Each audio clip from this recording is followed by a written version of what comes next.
তো আজকে হচ্ছে কালী পুজো, আর এদিকে দেখছো সন্ধ্যে থেকে এরা বাজি ফোটাতে শুরু করে দিয়েছে। আমার ভাগ্নে ছিল এই দেখছো কেমন, আর ছোট মাসের ছেলে ছিল ভাই, আর এদিকে দেখছো কত কি বাজি ফোটাচ্ছে। আমরা অনেক বাজি কিনেছি।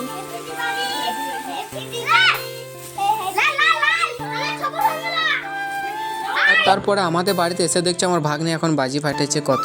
আর এইদিকে তারপরে দেখো দিদি এখন আমাদের বাড়ির যে গোপালকে থাকে, তো ওই গোপালকে নিয়ে এখন যাচ্ছে মন্দিরে ঠাকুর দেখাতে। আর আমার ভাগ্নে তো মানে কি বলবো, প্রচুর কান্না করছিল, বলছিল যে আমি গোপালকে নিয়ে যাব।